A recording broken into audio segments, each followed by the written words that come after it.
Today we're going to talk about a crime that feels like it's straight out of a thriller, not something that could happen on your next vacation flight. It's a story that brings up a really unsettling question. Just how safe are you in a place that's so public, yet completely inescapable?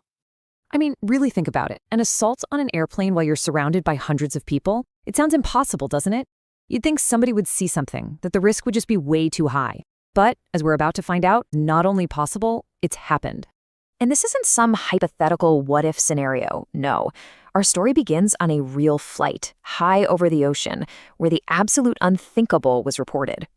Okay, so picture this. We're on a Scoot Airlines flight, making its way from Singapore to Perth, Australia. For most of the people on board, it's just another routine trip. But for one woman, this flight turned into an absolute nightmare. Way through the journey, she got the crew's attention with a shocking allegation. The allegation was horrifyingly direct. She claimed the 52-year-old man in the seat right next to her had sexually assaulted her. I mean, it's an accusation that just completely shatters that sense of security we all kind of take for granted when we fly. The flight attendants acted fast. They immediately separated the man from the woman for the rest of the flight. Their number one priority was making sure she was safe and de-escalating the whole situation while they were still thousands of feet in the air.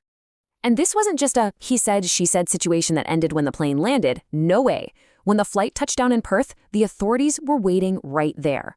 The man was arrested, and here's the critical part. A medical examination later confirmed the woman's report. A sexual assault had, in fact, taken place. As you can imagine, the legal system took this with the utmost seriousness. The man faced a formal legal process, and ultimately 3 distinct charges were filed against him, which really underscores the severity of a crime like this, committed in such a vulnerable, confined space. So when this news broke, the public reaction was pretty much universal disbelief. People everywhere were asking the same question. How could this possibly happen with so many people all around? Well, the shocking truth is, this isn't the first time. To really understand the how, we have to look at a similar case from the United States. It gives us a chilling blueprint for how predators can exploit the unique environment of a long-haul flight. The method is just so calculated and predatory. It starts during a moment of distraction, like when meal service is happening. In the US case, the attacker slipped a tablet into his seatmate's drink. The drug took effect pretty quickly, leaving her drowsy and completely disoriented. And it was in that vulnerable state that the assault began.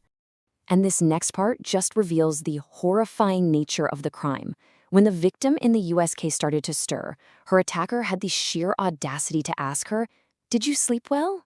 It was that cold, detached question, combined with her own physical state, that made her realize something absolutely terrible had just happened. What these cases prove is that the safety we perceive in a crowded cabin can be a really dangerous illusion. Predators exploit the environment, the low lighting on overnight flights, passengers who are sleeping, and just the simple, trusting assumption that you're safe. And drugging isn't the only method. Predators use all kinds of ways to incapacitate a target, from slipping sedatives into food or drink to using psychological manipulation, gaining your trust through a friendly chat, just to get you to lower your guard. The goal is always the same: create a vulnerability to exploit. Look, hearing all this is alarming, I get it, but knowledge is power. The key takeaway here isn't to be afraid of flying, but to be aware of the risks and to take simple, practical steps to protect yourself. So, let's turn this from a scary story into a proactive guide. All right, here's your basic safety checklist. First, your belongings. Keep valuables like your wallet and passport on you, not in the overhead bin. That seat back pocket is also pretty risky, especially for your phone. But most importantly, be vigilant during meal service. Keep a close eye on your food and drink, and never accept anything from a stranger, no matter how friendly they seem. Just think about the contrast here between a passenger who's kind of checked out and one who's aware. Leaving your passport in the seat pocket or dozing off during meal service, these are common habits that create huge opportunities. The alternative isn't paranoia.